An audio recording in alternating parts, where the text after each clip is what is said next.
Hello student, आप लोगों का स्वागत है मेरे यूट्यूब चैनल पे।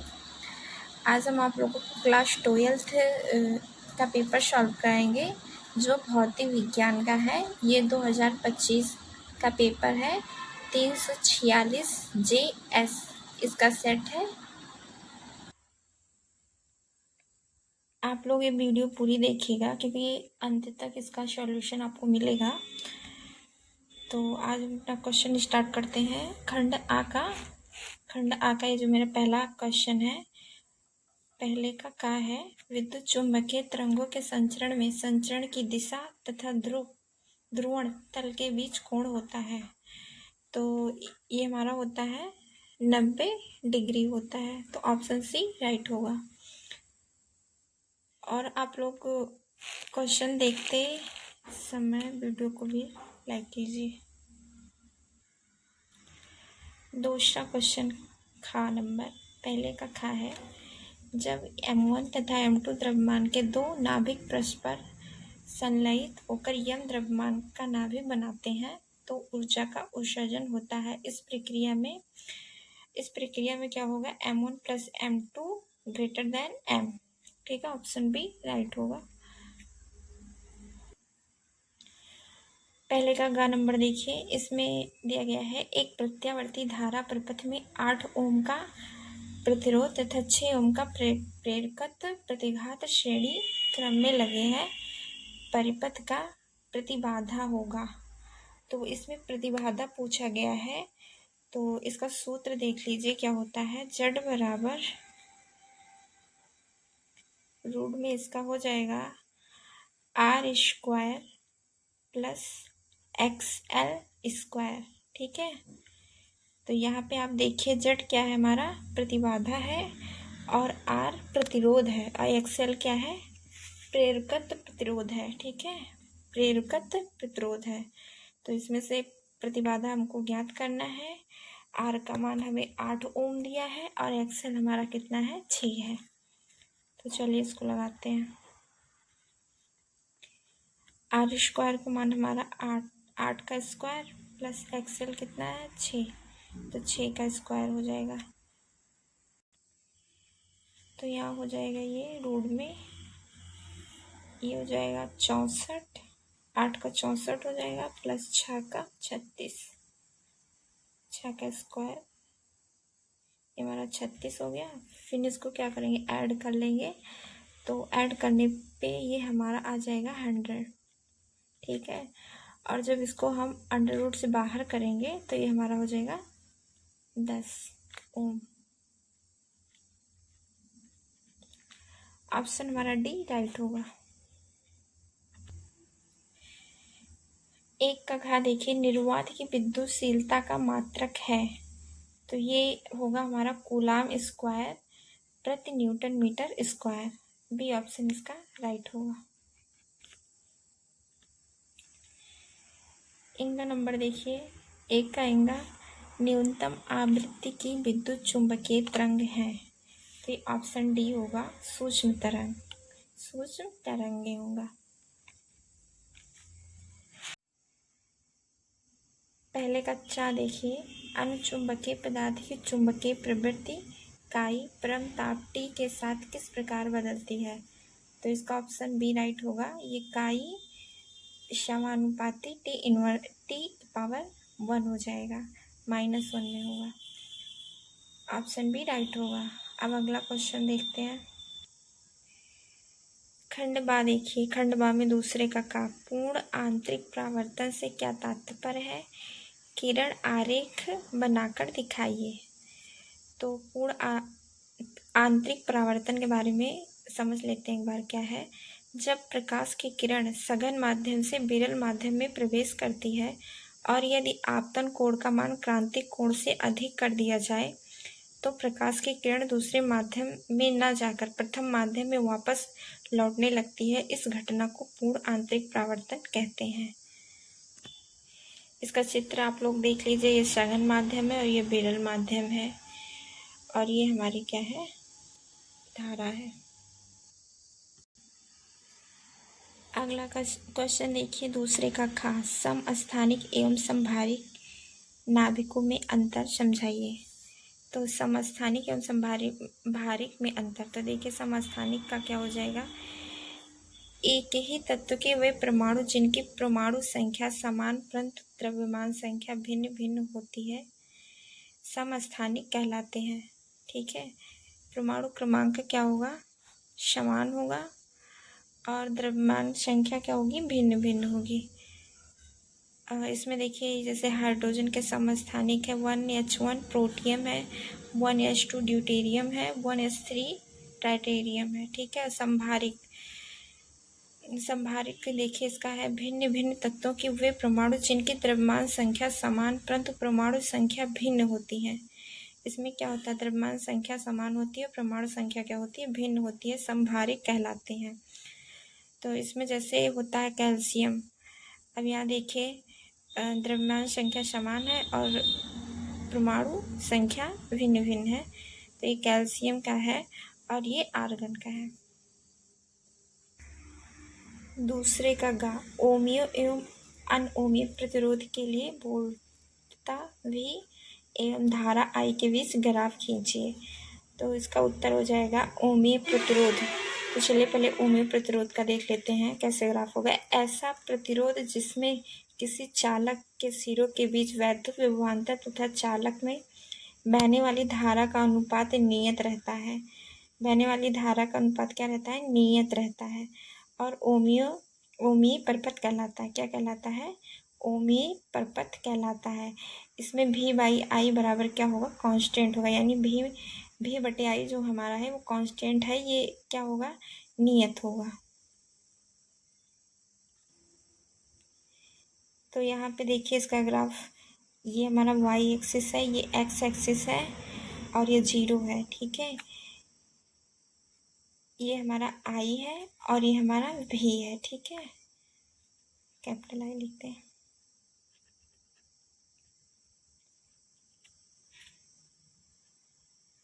और इसका जब कांस्टेंट रहेगा तो इसका ग्राफ सीधे बनेगा, मतलब सीधा होगा।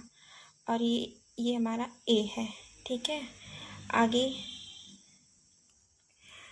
आगे हमारा है अनओमीय प्रतिरोध। ऐसा वैद्युत प्रतिरोध जो ओम के नियम का पालन नहीं करता है, अर्थात उनके सिरों के मध्य उत्पन्न विभवांतर V और I के मध्य ग्राफ एक वक्र रेखा प्राप्त होती है, यानी वक्र रेखा जो वक्र की तरीके प्राप्त होगा वही वक्र रेखा हो जाएगा। ग्राफ सेम ऐसे ही रहेगा, बस इसका क्या होगा, जो हमारा स्ट्रक्चर रहेगा वो थोड़ा इस तरीके हो जाएगा, वक्र के आकार का हो जाएगा, जैसे टार्च की लाइट नहीं होती उस तरीके हो जाएगी। तो ये हमारा A है, y एक्सिस है, x एक्सिस है और यहाँ पे 0 है। दूसरे का घा देखिए, एक चालक पर 2.4 × 10⁻18 कूलाम धनात्मक आवेश है। बताइए कि चालक पर कितने इलेक्ट्रॉनों की कमी या अधिकता है। तो यहाँ पे हमें क्यों बराबर दिया गया है 2.4 × 10⁻18 और इलेक्ट्रॉन यानी ई का मान हम लोग जानते हैं 1.6 × 10⁻19। अब यहाँ पे कितने इलेक्ट्रॉनों की कमी है ये हमसे पूछा गया है, तो यानी यहाँ पे हमें n का मान पूछा गया है। ठीक है, n बराबर क्वेश्चन मार्क होगा। आप लोग ये सूत्र जानते होंगे, Q बराबर NA। तो यहाँ से Q का मान हमको पता है, n का मान हमको पता है, अरे n का मान नहीं पता, E का मान पता है। तो Q का मान 2.4 × 10⁻18 रखेंगे बराबर n गुणे में E का मान रख देंगे 1.6 × 10⁻19। ठीक है, अब n हमारा यही रहेगा और ये जो है 1.6 × 10⁻19 यहाँ बटे में चला जाएगा। इस तरीके हम इसको लिख दिए हैं। अब आप इसको जब काटेंगे 1.6 से 2.4 को काटेंगे तो हमारा 1.5 बार में कटेगा और गुणे यहाँ से देखिए 10⁻18 है और ये 10⁻19 है, तो ये हमारा हो जाएगा 10⁻1। क्योंकि आप देखिए ये जो है ये ऊपर जाएगा तो ये हो जाएगा 10⁻19। ठीक है, और ये 18 है, तो यहाँ से आप जब घटाएंगे तो प्लस का चिन्ह ज़्यादा मिलेगा, क्योंकि देखिए 19 में से 18 घटा देंगे तो 1 बचेगा, तो इसलिए 10 की पावर कितना है, 1 है। तो यहाँ से आप लोग ये जो दशमलव देख रहे हैं, ये दशमलव हटाएंगे तो यहाँ से हमारा एक जीरो कैंसिल हो जाएगा, तो ये हो जाएगा हमारा 15 इलेक्ट्रॉन की कमी होगी। और नहीं समझ में आ रहा है तो इसको ऐसे भी कर सकते हैं, 1.5 गुणे, इसको 10 ही लिख सकते हैं, 10 की पावर 1 है तो 10 ही लिख सकते हैं। अब यहाँ से जब दशमलव हटाएंगे तो 1 10 नीचे हो जाएगा, 10 से 10 कैंसिल हो जाएगा, तो 1 10 यहाँ से 15 इलेक्ट्रॉन की कमी हो जाएगी। ठीक है, दूसरे का इनका क्वेश्चन देखिए, किसी प्रत्यावर्ती धारा परिपथ में एक वोल्टेज भी समीकरण भी बराबर 40 साइन और ब्रैकेट में 100 पाई टी है, वोल्ट द्वारा प्रदर्शित होता है, यहाँ टी सेकंड में है और समय वोल्टता ग्राफ उचित पैमाने पर पूरे चक्र के लिए बनाइए।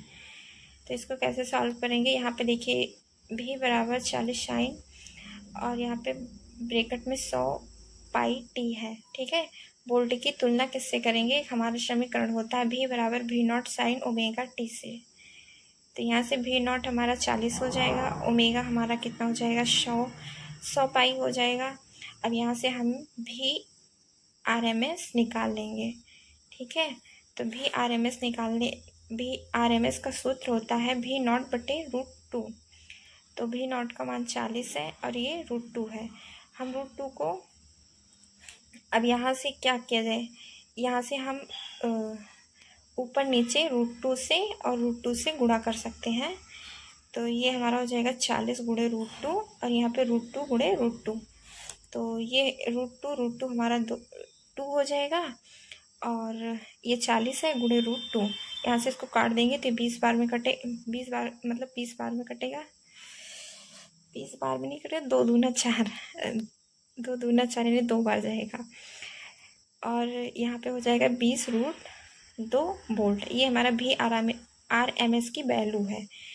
उसके बाद यहाँ से देखिए √2 का मान जो होता है हमारा 1.414, जब आप लोग 20 गुणे 1.41 का गुणा करेंगे तो ये हमारा आ जाएगा 28.28 वोल्ट आ जाएगा। ठीक है, अब यहाँ से समय के लिए ज्ञात कर लेंगे, तो समय के लिए हमारा हो जाएगा T बराबर 2 पाई बाई ओमेगा। ठीक है, समय के लिए हमारा सूत्र हो जाएगा इसके लिए T बराबर 2 पाई ओमेगा, तो यहाँ से ओमेगा का मान देखिए 100 ओमेगा है, यहाँ पे देखिए ओमेगा का मान 100 पाई है, तो यहाँ से इसको जब काटेंगे तो पाई से पाई कैंसिल हो जाएगा और इससे इसको भाग देंगे तो 0.02 सेकेंड आएगा। ठीक है, यहाँ से टी का मान हो गया, यहाँ से भी RMS का मान हो गया। अब इसका ग्राफ बनाएंगे, यहाँ देखिए समय वोल्टता टी भी ग्राफ पूरे एक चक्र के लिए है। ठीक है, यहाँ पे देखिए यहाँ से 0 से एक लाइन खींच देंगे, ड्रॉ कर देंगे, उसके अंदर में यहाँ पे भी है हमारा, ये जो है हमारा यहाँ ये जो पॉइंट है ये 40 प्लस में है और यहाँ पे -40 में। ठीक है, ये हम कर्व बना लेंगे, ये T सेकेंड के लिए मतलब समय के लिए, ये हमारा भी वाला हो जाएगा और ये हमारा T वाला हो जाएगा। ठीक है, अब यहाँ से 0.025 वहाँ दिया गया था, फिर उसका आधा कर देंगे तो ये हो जाएगा 0.015 सेकेंड हो जाएगा, फिर इसका आधा कर देंगे 0.01 सेकेंड हो जाएगा, फिर इसका आधा कर देंगे 0.0055 हो जाएगा। ठीक है, यहाँ से यहाँ तक की क्या है T। आगे चलिए अगला क्वेश्चन देखेंगे, दूसरे का चार्ट देखिए, हाइड्रोजन परमाणु में इलेक्ट्रॉनिक नाभिक के चारों ओर प्रति सेकंड यानी 6.0 गुणे 10⁻15 चक्कर लगाता है, वृत्तीय पथ के किसी बिंदु पर धारा का मान क्या होगा। ठीक है, हमसे धारा का मान पूछा गया है वृत्तीय पथ पर।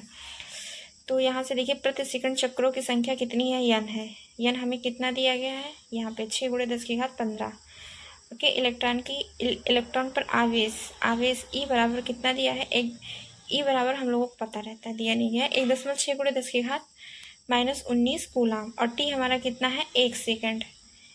कितना है 1 सेकेंड। तो यहाँ से वृत्तीय पथ के किसी बिंदु पर धारा, तो आई बराबर होता है Q बाई टी, और Q हमारा क्या होता है NE। ठीक है, तो यहाँ पे Q की जगह NE रख देंगे, तो आई बराबर हो जाएगा NE बटे में टी। अब फिर सारा मान रखने के बाद फिर इसका गुणा कर लेंगे। सारा मान रखने के बाद इसका गुणा कर लेंगे, और 19 में से 15 -19 में से +15 घटाएंगे तो -4 आएगा, क्योंकि माइनस की जनसंख्या ज़्यादा है, मतलब संख्या ज़्यादा है। तो आई बराबर हो जाएगा एम्पियर। आई बराबर हो जाएगा 9.6 × 10⁻⁻4 एम्पियर। ये हमारा आंसर है। खंड सा देखिए, खंड सा में हमारा ये तीसरा नंबर क्वेश्चन है। तीसरे का है परमाणु के रदरफोर्ड मॉडल की प्रमुख कमियां क्या हैं। तो हम लोगों को इसमें कमियां बतानी है। तो चलिए इसका उत्तर देखते हैं। रदरफोर्ड के परमाणु मॉडल की कमियां, तो नंबर 1 हो जाएगा, इनके अनुसार इलेक्ट्रॉन किसी भी कक्षा में घूम सकते हैं। ये भी इनकी कमियां थी। ऐसा नहीं है कि इलेक्ट्रॉन किसी भी संख्या मतलब किसी भी कक्षा में घूम सकते हैं। और दूसरा नंबर है, इनके अनुसार स्पेक्ट्रम लगातार प्राप्त होना चाहिए, लेकिन लगातार नहीं होता है। और तीसरा हमारा है, रदरफोर्ड जी ने स्पेक्ट्रम का कोई व्याख्या नहीं किया है। और चौथा है, इनके अनुसार इलेक्ट्रॉन घूमते समय अपना द्रव्यमान खो देते हैं। ठीक है, इनकी ये इतनी प्रमुख कमियां हैं। तीसरे का देखेंगे, एक उत्तल लेंस पर प्रकाश की किरण चित्र के अनुसार पड़ रही है। यदि लेंस की फोकस दूरी 20 सेंटीमीटर है। लेंस की फोकस दूरी कितना है 20 सेंटीमीटर। 1 मिनट रुकिए। तो यहाँ से नीली पेन ले लिए हम। तो लेंस की फोकस दूरी कितना है 20 सेंटीमीटर प्लस में है। और फिर क्या है, तो प्रतिबिंब की स्थिति ज्ञात कीजिए। प्रतिबिंब की क्या ज्ञात करनी है, स्थिति ज्ञात करनी है। तो यहाँ से U का मान हमको दिया है 10 सेंटीमीटर, भी हमको ज्ञात करना है। तो इसका सूत्र होता है 1/V बराबर 1/F प्लस 1/U। ठीक है, अब यहाँ पे मान रखेंगे। F का मान हमारा 20 है और U का मान 10 सेंटीमीटर। अब ये हो जाएगा हमारा 3/20। अब V बराबर हो जाएगा 1/V में है, तो V बराबर हो जाएगा 20/3। तो ये हमारा हो जाएगा 3 से 20 में भाग देंगे तो 6.7 सेंटीमीटर। तो यही हमारा आंसर हो जाएगा। तीसरे का देखिए, विद्युत चुंबकीय तरंगे क्या होती हैं। ठीक है, इनके संचरण आरेख खींचकर विद्युत क्षेत्र एवं चुंबकीय क्षेत्र अवयव दिखाइए। तो चलिए इसको बताते हैं। उत्तर इसका, विद्युत चुंबकीय तरंग वे तरंग होती हैं जो एक दूसरे के लंबवत तलों में विद्युत क्षेत्र तथा चुंबकीय क्षेत्र के जैवक्रिय दोलनों से बना होता है। ठीक है, जैवक्रिय दोलनों से क्या होता है, बना होता है। ये जैवक्रिय दोलन है, से बना होता है तथा ये दोलन तरंग संचरण की दिशा के लंबवत होता है। ठीक है, लंबवत का मतलब ये थोड़ा हम गलत कर दिए यहाँ पे। तो ये लंबवत मतलब इसके लंबवत ये रहेगा, इसके लंबवत ये रहेगा। ठीक है, एक दूसरे पे 90 का कोण बनाएंगे। ठीक है, 90 डिग्री का कोण बनाएंगे। तो ये देखिए, ये हमारा वाई एक्सिस हो जाएगा, ये जेड एक्सिस, ये एक्स एक्सिस। ये हमारा विद्युत E0 है, ये B0 है। ये हमारा विद्युत जैविकीय दोलन है और ये चुंबकीय जैविकीय दोलन है। दोनों को हमने अलग अलग पेन से डिनोट कर दिया है। ये हमारा काले पेन से है और ये हमारा नीले पेन से है। तो चित्र इसी तरीके बनेगा। और यहाँ पे देखिए, विद्युत क्षेत्र जो है इसका समीकरण होता है E बराबर E0 sine kx minus omega t, और चुंबकीय क्षेत्र B बराबर B0 sine kx minus omega t. तो तीसरे का नंबर क्वेश्चन देखेंगे, चुंबकीय द्विध्रुव आघूर्ण का सूत्र स्थापित कीजिए। आप लोग इसके लिए एक क्षण बना लेंगे जो S है और N है, साउथ नॉर्थ। यहाँ पे हो जाएगा हमारा -m, यहाँ पे +m हो जाएगा। इनके बीच की दूरी कितनी हो जाएगी, L हो जाएगी। तो यहाँ से जो हमारा सूत्र स्थापित होगा चुंबकीय द्विध्रुव आघूर्ण का, वो क्या होगा, ये हमारा द्विध्रुव की प्रबलता गुणे में प्रबल लंबाई के बराबर इसका वो चुंबकीय द्विध्रुव आघूर्ण होगा। तो ये हमारा m बराबर m स्मॉल m गुणे l, ठीक है। ये साउथ से नॉर्थ तक होगा और इसका मात्रक एम्पियर गुणे मीटर स्क्वायर होगा। और यम यहाँ पे देखिए, ये वाला यम जो है वो ध्रुव की प्रबलता है और ये वाली यल प्रबल लंबाई है, जिसे एल से डिनोट करते हैं। खंडदा देखने से पहले आप लोग यहाँ तक वीडियो देख चुके होंगे, तो प्लीज़ वीडियो को सब्सक्राइब कर दीजिएगा। चलिए चौथे का पढ़ते हैं। गॉस के नियम का उपयोग करते हुए एक अनंत लंबाई के एक समान आवृत्त सीधे तार के कारण उत्पन्न वैद्युत क्षेत्र का सूत्र व्युत्पन्न कीजिए। देखिए यहाँ पे मान लीजिए कोई क्षण है जिसमें प्लस प्लस है और यहाँ से एक बिंदु P है, इसकी दूरी कितना है, R है। अब विद्युत क्षेत्र E है और क्षेत्रफल क्या है, dA। तो ये एक समान दूरी पे है, तो इसलिए थीटा बराबर क्या होगा, 0 अंश। और यहाँ P बिंदु से हम क्या करेंगे, एक बेलन ड्रा कर देंगे और इसकी लंबाई कितना होगी, L होगी, ठीक है। तो माना चालक में R दूरी पर बिंदु P जिस पर तीव्रता ज्ञात करती है, ठीक है, और P क्या है, जिस पर तीव्रता ज्ञात करती है। अब वैद्युत फ्लक्स फाई E बराबर होता है समाकलन E vector into dA vector, ठीक है। अब आप लोग ये जानते हैं, अगर कोई सूत्र रहता है, मतलब सूत्र होता है इसका, आप लोग जानते होंगे कि B इंटू A बराबर होता है BA cos थीटा, अगर वेक्टर लगा है तो, ठीक है। इतना सूत्र होता है। अब इसी सूत्र पे इसको रख देंगे तो ये हो जाएगा E into DA cos theta. उसके बाद क्या करेंगे, उसके बाद यहाँ पे थीटा हमारा 0 अंश है तो 0 अंश रखेंगे। अब cos थीटा का मान 1 होता है, ठीक है, तो यहाँ पे हो जाएगा E इंटू DA।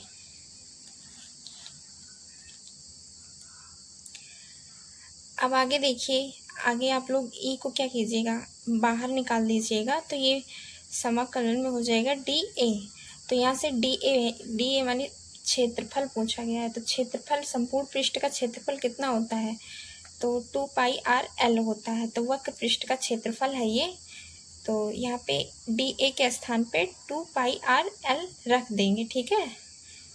और फिर आगे गॉस की प्रमेय से आप लोग क्या जानते हैं, फाई E बराबर Q/ε0। फाई E बराबर क्या है, Q/ε0। तो यहाँ से आप लोग जानते हैं ये रेखीय आवेश घनत्व का सूत्र, तो ये होता है लैम्डा Q/L। तो यहाँ से Q निकाल लेंगे तो Q बराबर हो जाएगा लैम्डा L। अब Q का मान हमें इतना पता चल गया है, तो पहले इसका मान रख लेते हैं। फाई E का मान इतना रख लेंगे, E ब्रैकेट में 2πr_l। इसको रखने के बाद अब आगे क्या करेंगे, यहाँ से Q का मान भी रख देंगे। Q का मान लैम्डा L है तो लैम्डा L रख देंगे। यहाँ से L कैंसिल हो जाएगा। फिर आगे लिखेंगे, कैंसिल होने के बाद ये बचेगा लैम्डा बटे में ε0 बराबर E ब्रैकेट में 2πr। फिर आगे इसके करेंगे, E को इधर ही रहने देते हैं, बाकी को इधर भेज देते हैं। तो भेजने के बाद ये हो जाएगा E बराबर लैम्डा 2πr_ε0। अब इसको ऐसे लिख सकते हैं, 1/2π_ε0 और ब्रैकेट में लैम्डा बटे में R। ये हमारा सूत्र इतना प्राप्त हुआ है।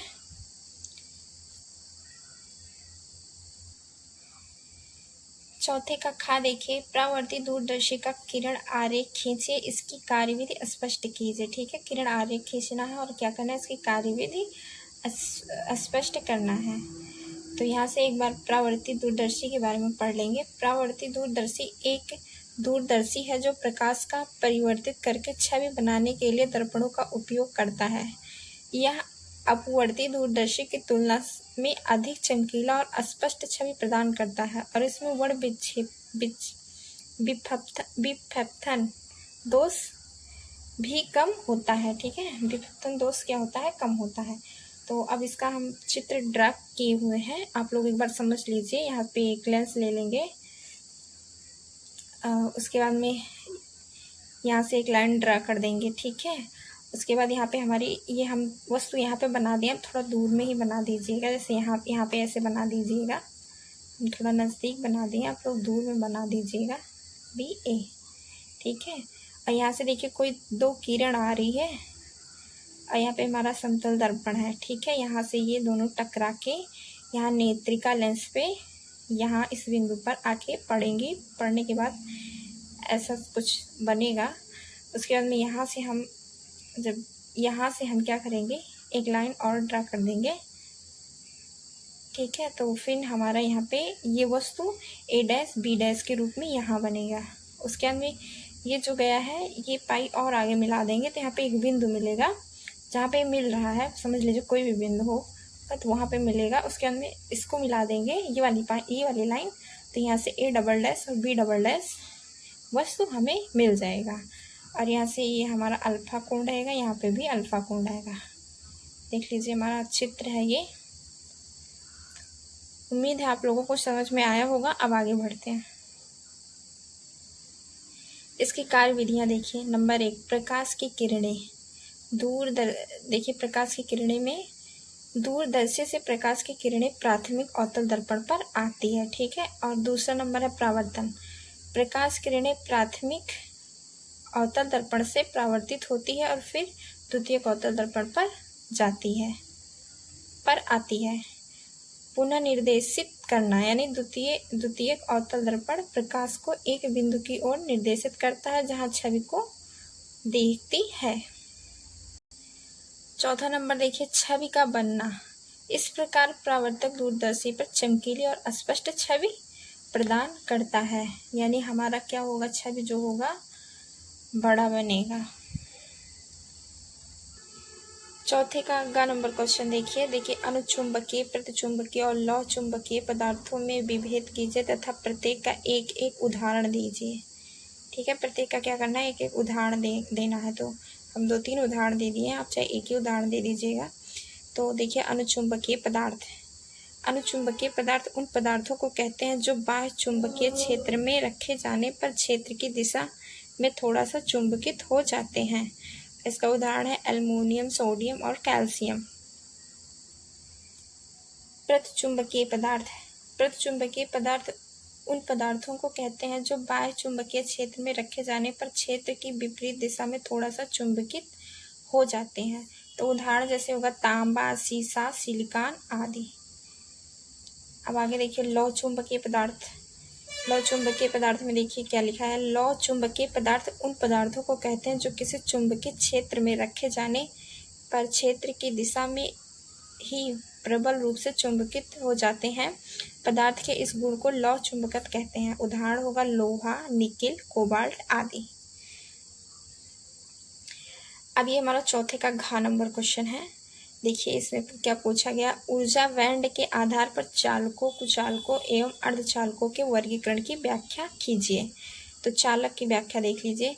ऐसे ठोसों में पूर्णतः भरे संयोजकता बैंड एवं आंशिक रूप से भरे चालक बैंड में ऊर्जा का अंतराल बहुत कम होता है, जैसे निकेल, सोडियम और पोटेशियम आदि। यह संयोजकता बैंड एवं चालन बैंड एक दूसरे पर अति व्यापित रहते हैं। इस कारण विद्युत का चालन के इलेक्ट्रॉन अधिक संख्या में उपलब्ध रहते हैं, जैसे बेरिलियम, मैग्नीशियम और जिंक आदि। विद्युत रोधी के बारे में जानिए। ऐसे ठोसों में संयोजकता बैंड और चालन बैंड के मध्य वर्जित ऊर्जा अंतराल बहुत अधिक, यानी Eg greater than 3 eV 3 electron volt होता है। अतः बाहरी उत्तेजना जैसे ऊष्मा, प्रकाश आदि के द्वारा इलेक्ट्रॉनों को संयोजकता बैंड से चालन बैंड में उत्तेजित नहीं किया जा सकता। अतः इसमें विद्युत का चालन नहीं होता, जैसे कांच हुआ, एबोनाइट हुआ आदि। अर्धचालक देखिए, ऐसे ठोसों में संयोजकता बैंड और चालन बैंड के मध्य वर्जित ऊर्जा अंतराल कम यानी ईजी क्या होता है, लेस देन 3 eV होता है। अतः बाहरी उत्तेजना जैसे ऊष्मा, प्रकाश आदि के द्वारा इलेक्ट्रॉनों को संयोजकता बैंड से चालन बैंड में उत्तेजित किया जा सकता है। अतः इसमें विद्युत का अल्प चालन होता है, जैसे जर्मेनियम, सिलिकॉन आदि। अब इंगा नंबर क्वेश्चन देखेंगे चौथे का। स्वप्रेरकत्व से क्या तात्पर्य है? एक कुंडली का स्वप्रेरकत्व 0.4 मिली हेनरी है। इसमें बहने वाली धारा का मान 0.1 सेकेंड में 1 एम्पियर से परिवर्तित हो जाता है। प्रेरित विद्युत वाहक बल की गणना कीजिए। तो स्वप्रेरकत्व के बारे में देख लीजिए।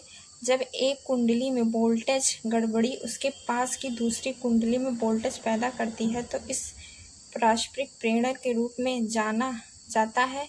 जब किसी कुंडली में उसी कुंडली द्वारा प्रारंभ किए गए फ्लक्स परिवर्तन के कारण विद्युत धारा उत्पन्न होती है तो इसे स्वप्रेरकत्व कहते हैं। तो इसका क्वेश्चन लगाते हैं, कुंडली में उत्पन्न प्रेरित विद्युत वाहक बल। तो ये हमारा क्वेश्चन है। देखिए, इसका सूत्र होता है प्रेरित विद्युत वाहक बल का -L/dI/dt। ठीक है, तो एम्पियर हमें कितना दिया गया है, एक एम्पियर दिया गया है। ठीक है, और सेकंड हमारा कितना है, 0.1 सेकंड। और क्या है, और एल का मान 0.4 मिली हेनरी है। ठीक है, ये 0.4 मिली हेनरी है। इसको हेनरी में चेंज करने के लिए 10⁻³ से क्या करेंगे, गुणा कर देंगे। उसके बाद में यहाँ पे क्या कर देंगे, DI की जगह 0-1 कर देंगे और बटे में 0.1 वोल्ट। अब इसको कैसे सॉल्व करेंगे, इसको आप लोग ऐसे सॉल्व कर सकते हैं। देखिए, ये -1 हो गया। अब यहाँ पे 0.1 है तो यहाँ से पॉइंट हटाएंगे तो 1 0 यहाँ हो जाएगा। ठीक है, तो इसका मतलब हो जाएगा ये -10। अब -10 है, ये वाला माइनस और ये वाला माइनस क्या हो जाएगा, प्लस में हो जाएगा। और ये 0.4 जो है यहाँ से 1 0 से पीछे हट जाएगा तो इतना हमारा आ जाएगा 4.0 × 10⁻³ ये हमारा आंसर है। पांचवी का ट्रांसफार्मर का सिद्धांत क्या है? ऊंचाई ट्रांसफार्मर का परिपथ चित्र बनाकर उसकी कार्यविधि समझाइए। ये हमारे पांचवे का प्रश्न है। इसका उत्तर हम लोग लिखेंगे और देखेंगे। ट्रांसफार्मर का सिद्धांत, यह एक ऐसी युक्ति है जिसके द्वारा प्रत्यावर्ती वोल्टेज को बढ़ाया जा सकता है। यह अन्योन्य प्रेरणा के सिद्धांत पर आधारित। यह 2 प्रकार का होता है। पहला है उपचयी ट्रांसफार्मर, दूसरा है अपचयी ट्रांसफार्मर। उपचयी ट्रांसफार्मर यह निम्न विभव वाला उच्च प्रत्यावर्ती धारा को उच्च विभव वाले निम्न प्रत्याधार्य में बदलता है। प्राथमिक कुंडली में तार मोटा होता है तथा फेरों की संख्या कम होती है। द्वितीय कुंडली में तार पतला होता है तथा फेरों की संख्या अधिक होती है। इसकी कार्यविधि देखिए। नंबर 1, प्राथमिक कुंडली। जब प्राथमिक कुंडली में AC करंट प्रवाहित होती है तो यह एक परिवर्ती चुंबकीय क्षेत्र बनाता है। दूसरा है हमारा कोर। यह चुंबकीय क्षेत्र कोर से होकर गुजरता है जो चुंबकीय फ्लक्स को बढ़ाता है। तीसरा है द्वितीय कुंडली। कोर के माध्यम से चुंबकीय फ्लक्स द्वितीय कुंडली से जुड़ जाता है जिससे इसमें वोल्टेज प्रेरित होता है। चौथा नंबर, वोल्टेज वृद्धि। यदि द्वितीय कुंडली में प्राथमिक कुंडली की तुलना में अधिक घुमाव होता है तो प्रेरित वोल्टेज प्राथमिक वोल्टेज से अधिक होगा।